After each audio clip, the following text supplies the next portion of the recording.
Hey friends, welcome to our channel make learning sure. आज हम आपके लिए लेकर आए हैं क्लास 10th की फिजिक्स और हम उसके लिए सबसे पहले अपना टॉपिक स्टार्ट कर रहे हैं, that is our electricity. So friends, आप भी जानते हैं हमारी लाइफ में इलेक्ट्रिसिटी का कितना ज्यादा इंपॉर्टेंस है, कितने ज्यादा महत्व रखते हैं हमारे लिए इलेक्ट्रिसिटी। गर्मियों में एसी, फैंस और सर्दियों में इलेक्ट्रिक गीजर या फिर heater, electric toaster, electric iron, कितने सारे अप्लायंसेज हैं और वो सारे किस पर चलते हैं? सिर्फ एक चीज, इलेक्ट्रिसिटी। आज हम उसी इलेक्ट्रिसिटी को डिस्कस करेंगे। सो फ्रेंड्स, हमारे 10th क्लास की साइंस की फिजिक्स के अंदर जो इलेक्ट्रिसिटी चैप्टर है उसके अंदर हमारे कौन कौन से टॉपिक इंक्लूडेड है, हम पहले वो देखते हैं। सबसे पहला हमारा टॉपिक है इलेक्ट्रिक करंट। फिर उसके बाद हमारा टॉपिक है इलेक्ट्रिक सर्किट। फिर उसके बाद हमारा टॉपिक है electric potential and potential difference. हमारा नेक्स्ट टॉपिक है circuit diagram and some symbols. Fifth topic बहुत बहुत इंपॉर्टेंट, जिसपे हमारी इलेक्ट्रिसिटी बेस्ड है सारी, ओम्स लॉ। नेक्स्ट टॉपिक है factors on which resistance of conductor depends. Next topic different combination of resistors. ये भी एग्जाम्स में बहुत इंपॉर्टेंस रखता है ये टॉपिक। Heating effect of a current, एक करंट का हीटिंग इफेक्ट, और इलेक्ट्रिक पावर। सो फ्रेंड्स, हम सारे टॉपिक्स को साइमल्टेनियसली हर टॉपिक को डिस्कस करेंगे अपनी हर वीडियो में। आज इस वीडियो में हम टॉपिक डिस्कस करेंगे वो है electric current, electric circuit and circuit diagram and some symbols. Electric potential and potential difference का जो एक लेक्चर होगा वो अलग बनाया जाएगा, क्योंकि उसमें थोड़ा आपको ज्यादा समझने की जरूरत है। So friends, let's move to our first topic, that is electric current.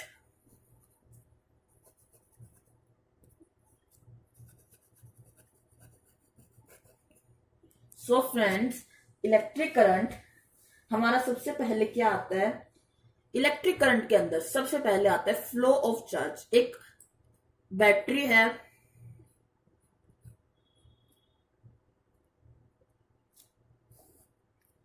यहां पर हमने एक एमीटर लगा दिया, ये पॉजिटिव टर्मिनल हो गया, ये नेगेटिव टर्मिनल हो गया, ये नेगेटिव, ये पॉजिटिव एमीटर है। ये सब के बारे में आपको हर चीज बताई जाएगी।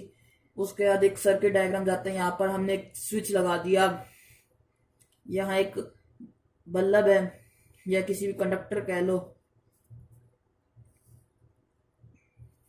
सो फ्रेंड्स, ये हमारा एक सर्किट डायग्राम है। तो अब इसमें क्या हुआ? बैटरी से नेगेटिव और पॉजिटिव दो चार्ज है, इसमें इलेक्ट्रिक सर्किट करंट को हम क्या कहेंगे?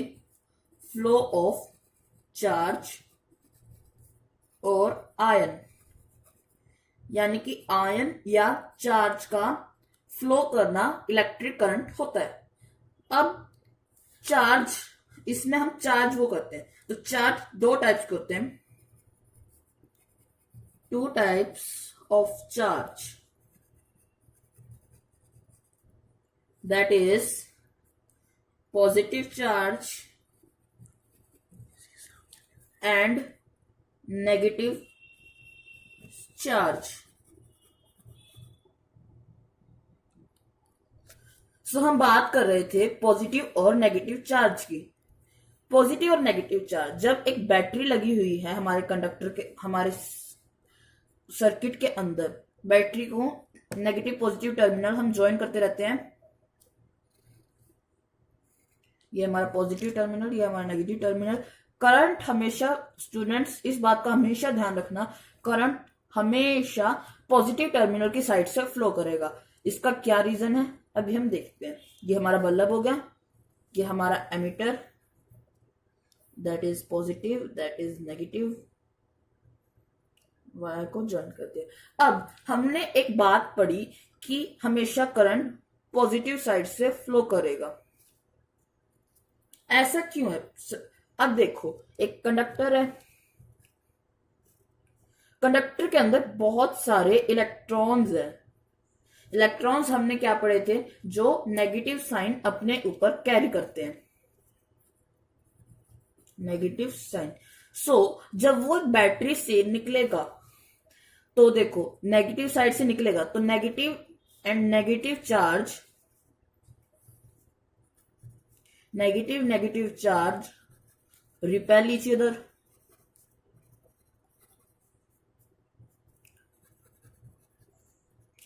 Positive and positive charge also repel each other.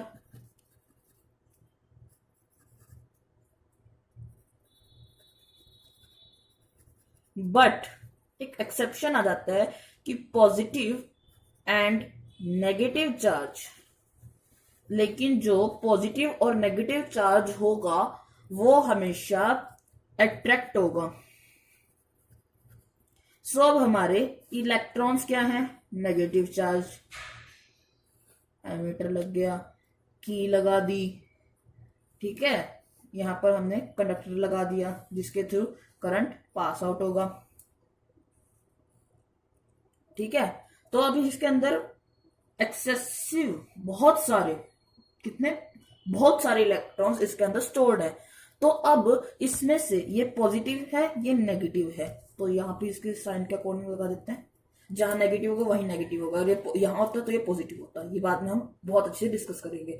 तो देखो जब ये नेगेटिव यहां से निकलेंगे तो जाके यहां से फ्लो कर सकते हैं, लेकिन यहां से बाहर जाने की कोशिश करेंगे। अगर ये यहां से बाहर जाने की कोशिश करेंगे तो ये वापस रिपेल हो जाएंगे, बिकॉज यह नेगेटिव साइन इसको वापस भेज रहा है। लेकिन अगर ये नेगेटिव है, अगर ये यहां से जाएंगे तो ये अट्रैक्ट करेगा, तो ये मूव होता जाएगा।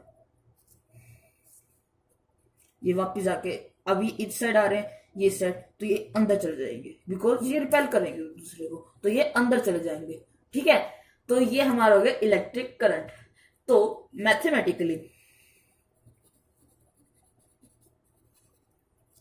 मैथमेटिकली हमने करंट को क्या जाना है? करंट इज डिनोटेड बाय आई। हम इसको आई से सिंबल से रिप्रेजेंट करते हैं, और मैथमेटिकली इसका फॉर्मूला होता है I is equals to Q by T. Q I तो हो गया करंट, क्यू हो गया, टी छोटा होगा, क्यू होगा हमारा चार्ज, हमने पढ़ा था, क्योंकि flow of charge in a particular time, ये हो गया टाइम। सो करंट की यहां से डेफिनेशन बन जाती है फ्लो ऑफ चार्ज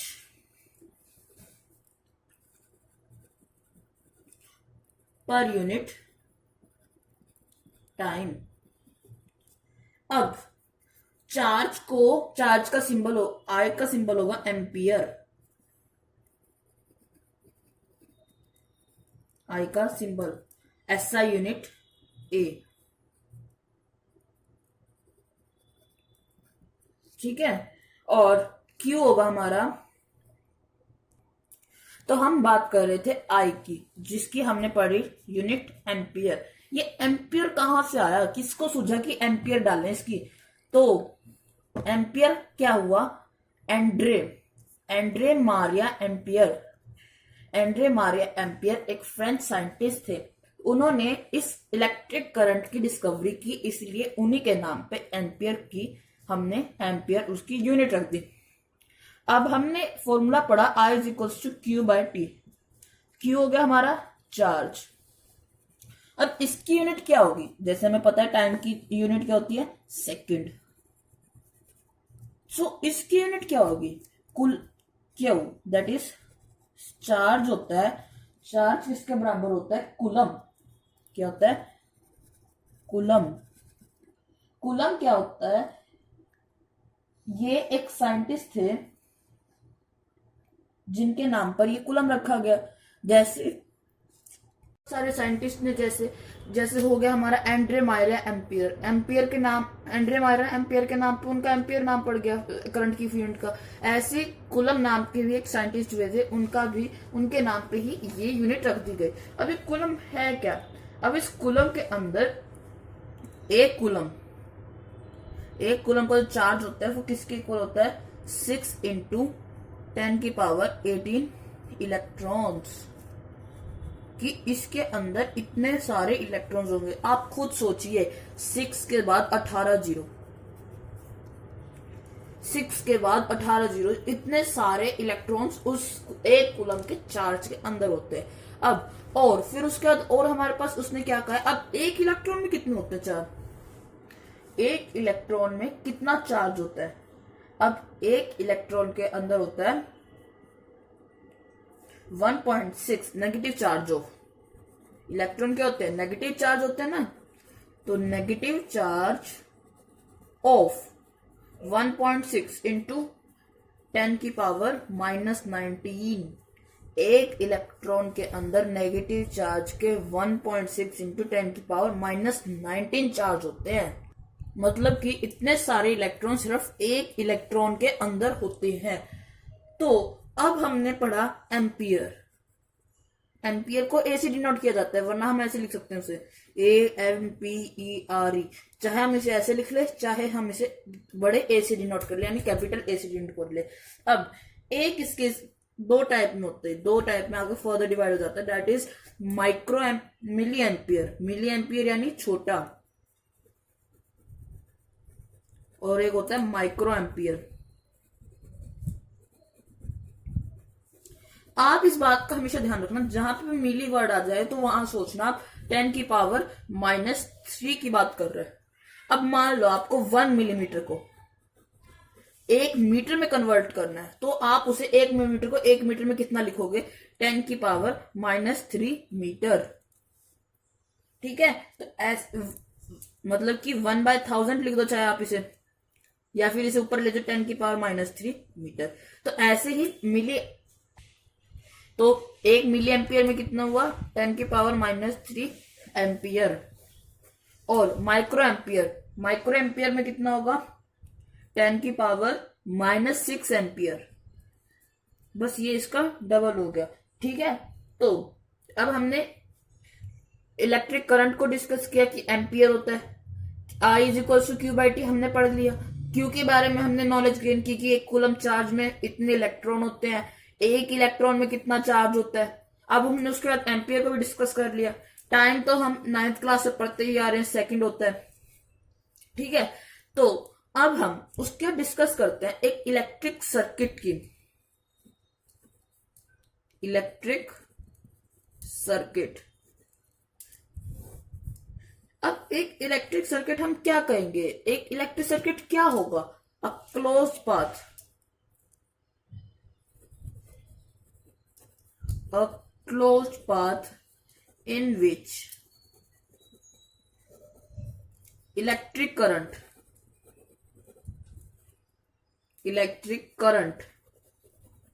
flows। एक क्लोज पाथ जिसके अंदर इलेक्ट्रिक करंट फ्लो करे उसे हम क्या कहेंगे, इलेक्ट्रिक सर्किट। एक हम सर्किट डायग्राम अब बना के देखते हैं। तो सर्किट डायग्राम कैसे होगा, एक बैटरी, ठीक है, बैटरी को नेगेटिव को पॉजिटिव से, पॉजिटिव को नेगेटिव से, ये पॉजिटिव ये नेगेटिव। यहां पर हम एक एमीटर लगा देंगे,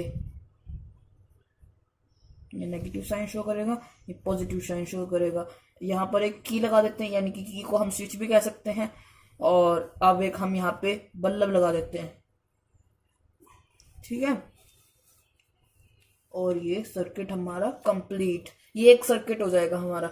अब इसके अंदर ये क्या है, ये बैटरी है, ये एमीटर है, ये स्विच है, और ये बल्ब है। देखो भाई, हमने बल्ब के बारे में बहुत सारे बात सुना है, हम तो हर क्लास में बल्ब के बारे में पढ़ते आ रहे हैं। हम बैटरी की सुन रहे हैं, बैटरी बहुत सारी आपने बैटरी देखी भी होगी, स्विच भी हमारे घर में लगे पाते हैं। ये एमीटर क्या होता है, एमीटर क्या होगा, a device that always measures current को मेजर करने वाला क्या होता है, एमीटर डिवाइस होती है, मेजर करंट।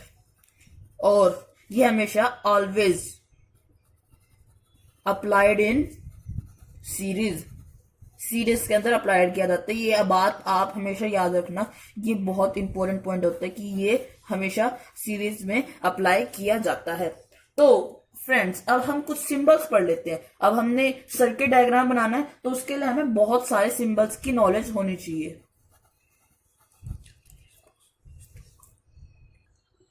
तो ये देखिए, अब हमने अपने पास कुछ सिंबल बना लिए। ये जैसे ये है, इसमें एक ये पॉजिटिव टर्मिनल है, एक नेगेटिव टर्मिनल है। हम इसको नाम दे देंगे, ये होता है सेल का सिंबल। ये किसका सिंबल होता है? सेल का। फिर उसके बाद एक बैटरी का सिंबल, बैटरी का। ये ऐसे नेगेटिव, ये पॉजिटिव, नेगेटिव और पॉजिटिव दोनों वो होंगे। बहुत सारे बच्चे एग्जाम्स के अंदर एक मिस्टेक करते हैं, बैटरी ऐसे लगा देते हैं, बैटरी ऐसे लगा जाते हैं। बस ये सिंबल बिल्कुल गलत होता है। क्यों? ये बैटरी हुई नहीं, क्योंकि उन्होंने नेगेटिव को पॉजिटिव से, पॉजिटिव को नेगेटिव से जोड़ा ही नहीं, तो बिल्कुल गलत हो जाता है। अब उसके बाद तो इसको हमने क्या कहा? बैटरी, जिसके अंदर सारे टर्मिनल्स एक दूसरे से ज्वाइंट है। देखो, ये इस वायर से, ये इस वायर से ज्वाइंट है, और ये बाकी सारे एक दूसरे से ज्वाइन हो ही गए। अब उसके बाद ये होता है स्विच हमारा ओपन, ये होता है स्विच, और ये है ओपन। अभी ओपन और क्लोज के अंदर क्या डिफरेंस होता है? जब ओपन होता है, इसका मतलब करंट फ्लो नहीं कर रहा, करंट फ्लो नहीं कर रहा। और जिस टाइम स्विच क्लोज्ड होगा, स्विच दैट इज क्लोज्ड, तो यानी सर्किट फ्लो कर रहा है। हमने अभी पढ़ा क्लोज्ड पाथ। जब तक सारी चीजें क्लोज नहीं होंगी, तब तक ये पाथ क्लोज नहीं माना जाएगा। ठीक है। तो उसके बाद ये है हमारा जॉइंट वायर। फिर उसके बाद ये देखो, ये पता चल रहा है ना कि एक वायर आके दूसरी वायर से ज्वाइन कर रही है इस पॉइंट पे। अब ये ऐसे पास आउट हो रही है, ये ऐसे पास आउट हो रही है, तो फिर इसका मतलब क्या होगा कि wire passing without joining, without join किए बगैर वो आगे जा रही है। ये तो हम इस सिंबल से तो बहुत ज्यादा फेमिलियर है। ये है हमारा इलेक्ट्रिक बल्ब, इलेक्ट्रिक बल्ब। फिर उसके बाद ये जो आप देख रहे हैं, ये जिगजैग सा, ये जिगजैग सा आप देख रहे हैं ना, ये क्या है? ये एक रेजिस्टेंस का सिंबल है,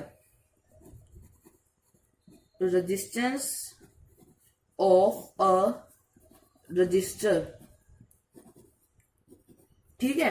अब उसके बाद, अब आपने ये ऊपर वाला देखा कि ये रेजिस्टेंस है, ये क्या चीज है जो ऊपर इसके साइन जा रही है, फिर इसके आ रहा है, तो इसको हम कहेंगे रियोस्टैट, रियोस्टैट और वेरिएबल, वेरिएबल रेजिस्टेंस। हम हमेशा अपने न्यूमेरिकल्स के अंदर ये वाला ये सिंबल यूज करते हैं। क्यों? क्योंकि इससे हमें नेट रेजिस्टेंस का पता लगता है कि हमारे नेट रेजिस्टेंस इतनी है। लेकिन अगर हम इसका यूज करने लग जाए, रियोस्टेट का, वेरिएबल रेजिस्टेंस के सिंबल का यूज करने लग जाए, हमें हमेशा कभी भी एक्चुअल रेजिस्टेंस कभी नहीं फाइंड आउट कर सकते। क्यों? क्योंकि ये हमेशा रेजिस्टेंस को वेरी दिखाते हैं हर पॉइंट पे। अब इसको तो हमने अभी बताया था एमीटर, जो कि करंट मेजर करता है, और एक है volt meter. Volt meter, volt meter हमेशा क्या करता है? वोल्टेज को मेजर करता है। वोल्टेज के बारे में हम अपनी नेक्स्ट वीडियो में जानेंगे कि वोल्टेज है क्या। आज के लिए बस इतना ही। Thank you.